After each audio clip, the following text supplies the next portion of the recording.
My name is Baraquiel, for those of you who may not know me. And we'll have a short discourse on the Gita. And it is very nice to contemplate how Yogananda explained, as many of you know, that really we ourselves, our body, you could say, is like a nation full of citizens, a country full of citizens.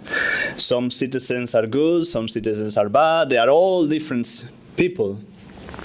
And in the Bhagavad Gita, of course, all the characters on the Gita and the Mahabharata are actually represented like that. They are our own citizens, the citizens of our inner country, of our own consciousness, that are in this constant struggle. And it is, for me, very interesting to think how, of course, God in His infinite creativity has made everybody citizen, even the citizen that represents anger, the one that represents joy, the one that represents whatever. In everyone He has made it unique. That all of us are our unique own country, with its own unique you could say customs and its own unique culture, and everything is very unique. Yogananda used to say, we are the center of our own universe, and that two people will not see this world in the same way. In something there's always going to be a difference. And for example, even just in contemplating the universe itself, some people will be amazed of the vastness and feel this awe. Some people will like to see how it is all clicks together so nicely that if any little thing was different, it will all just collapse. Some people like to see the beauty of the whole universe. We see these amazing pictures of the nebulae and galaxies and whatnot, and it's all so beautiful. Some people are too busy eating that they cannot think about the universe at all. There's always something different in everybody. And for me, that is quite amazing. And the more amazing thing is when you are in the spiritual path, first of all, you realize that more. And because people are trying to become their own true self, you can see that everybody really is different in their own unique way, but they're all good. They're all good. And I always am amazed in Ananda how people are so unique, but they all have the same goal, they all have the same guru, they all do the same teachings. But just because they are removing those layers within themselves that more than anything society and of course all past lifetimes they have put there, we are removing that and we are becoming all our unique country, you could say. And now I wanted to read from the Gita, from chapter 6, verse 6. For him whose lower egoic self has been conquered by the higher soul self, that self is the friend of his lower self. The true self, however, is not friendly to the false self, and in many ways, its enemy. I'll reread it again because there are many selves there. For him whose lower egoic self has been conquered by the higher soul self. That self, meaning the higher self, is the friend of his lower self. The true self, however, is not friendly to the false self, and in many ways, its enemy. Now, it's interesting that it says that the higher self is a friend of the lower self, but it's also the enemy in many ways. And of course, it's talking of those who have conquered the lower self by the higher self. But I think it's also, even though you might not have reached the whole way there, it also applies to all of us. That the spiritual path is so interesting.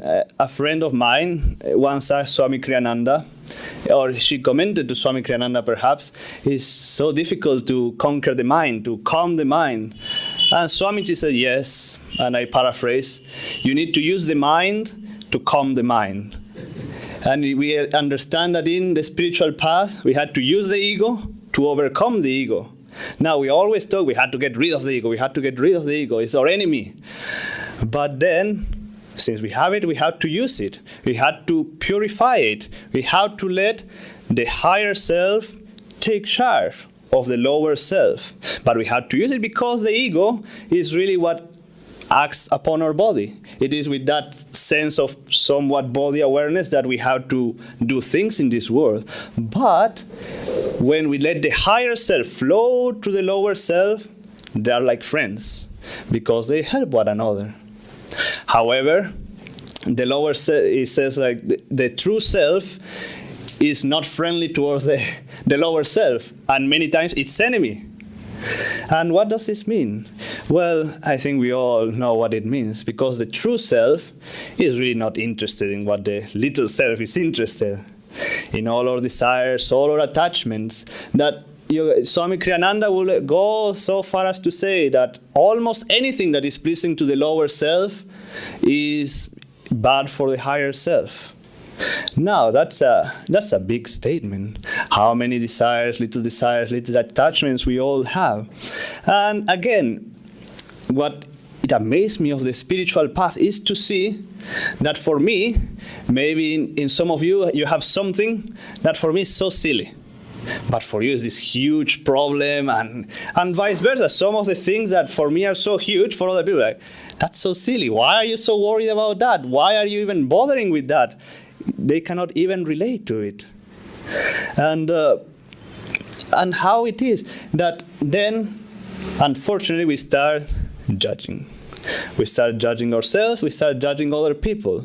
And it is something, I believe, common in the spiritual path, that since we see everybody being so unique, so different than what we are, that our approach to life, we start saying, I think that's wrong. You are not right. It's supposed to do this way.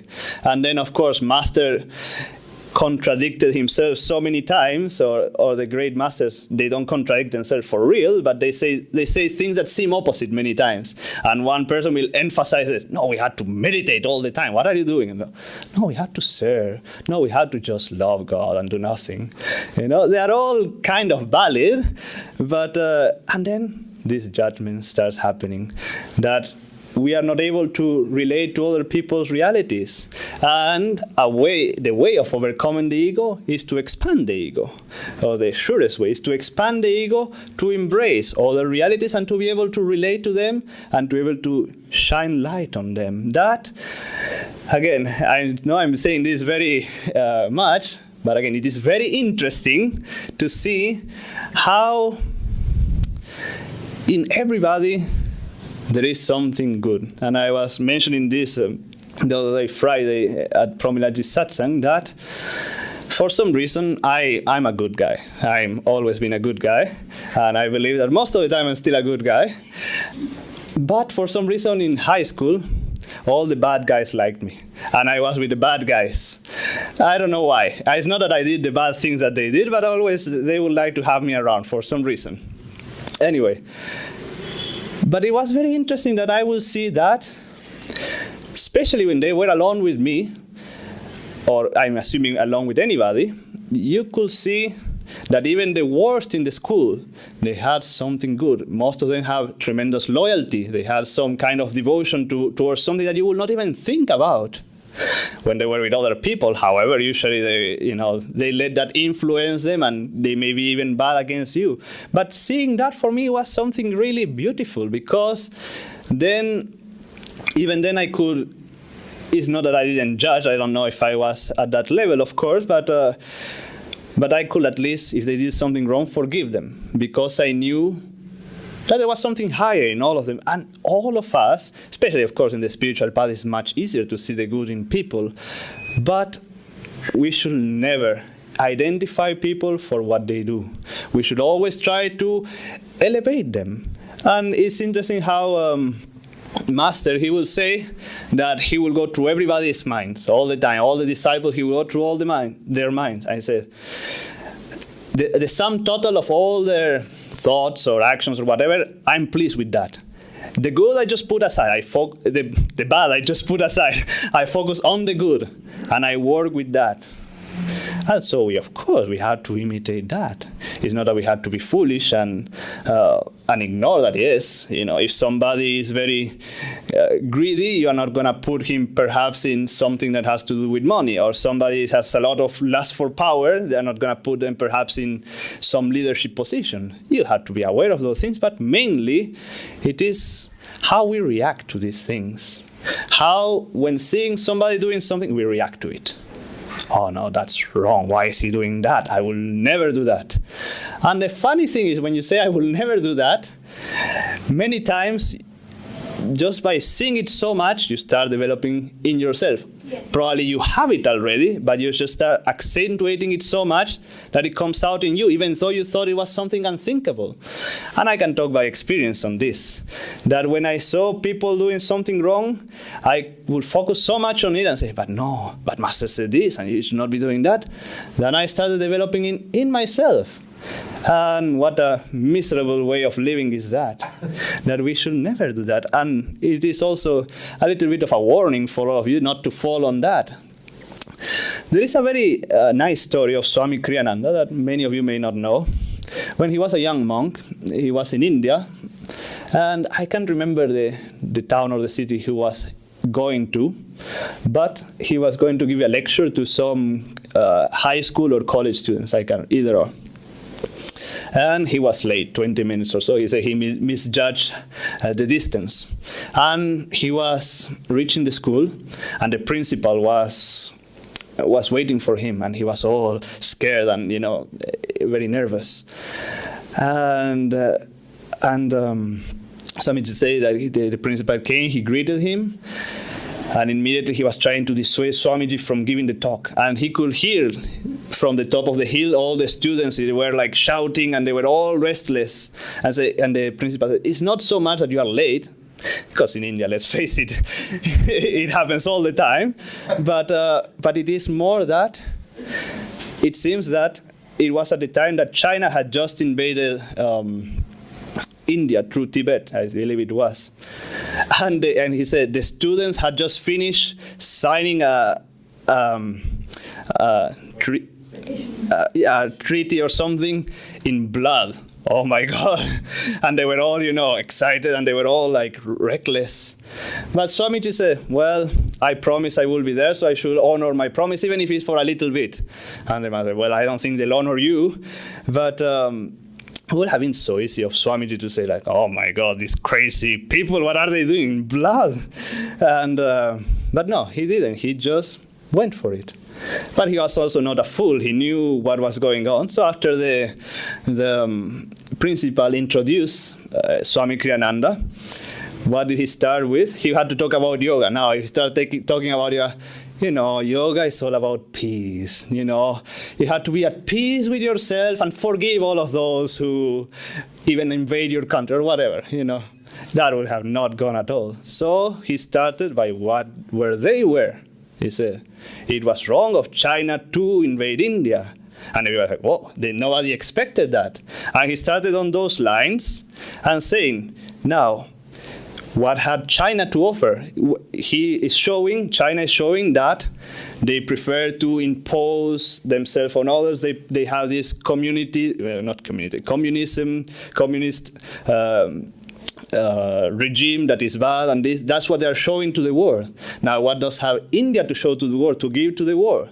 Yoga, peace, unity. And he started going on those lines, and at the end he said they were all applauding him for so long, and they didn't allow him to leave for like an hour because they were asking so many questions.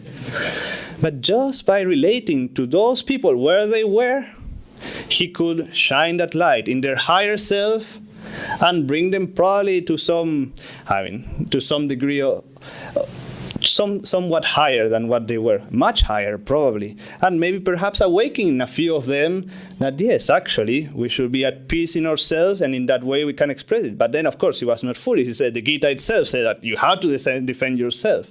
How you defend yourself is another matter. And now, the other thing I wanted to talk about a little bit, because in this topic, we all know that we are full of qualities, good and bad. Everybody has that, unless you are perfect already. And you may be. But the there is this, we always say like, yes, just accept yourself as you are, and it is good. We have to accept ourselves as we are, but not to justify ourselves. You cannot say like, oh, I do this because I was made that way. I do this because it's my karma. No, we have to accept ourselves because that's the only way that we can move forward into something higher. Yes, we all understand that. But also, I want to bring to light this aspect that Swamiji and Master will tell, that he will say that, and this is something very, very strange in a way, he will say, act as if you were free already. That you should be imagining that you are free already, and from that freedom, you have to act in this world. And now many people say, well, I'm not going to kid myself. What does that even mean, to act like if I was free? I don't know what it means to be free. And then again, it doesn't mean like, some people may say, oh, okay, I'm going to go start doing spiritual lectures, I'm going to start going blessing people, I'm going to start going like this, lifting my eyes. And of course, those things are silly. But it is so nice to see those who usually one feels are the most spiritual, tend to be the most quiet people. The people who don't ever impose any knowledge they have in others. They are the people that may very often sit in the background. But what are they doing? They're always from within, shining that light to everybody at all times. So let's live from that higher self, that whoever we see, whatever they are doing, we are trying to shine that light from within, emphasizing their good qualities, not putting that much burden in them, because not only we affirm it in ourselves, we affirm it more in them as well, and we don't help them at all. So in this way, if we live more from within, shining that light to all, you will see that you will be able to uplift others, and you also will be in an uplifted way all the time, because then the higher self becomes a friend of the lower self, and you let the higher self flow to the lower self and transform that lower self until there is no self, until there is just God, there is just bliss, there is just love.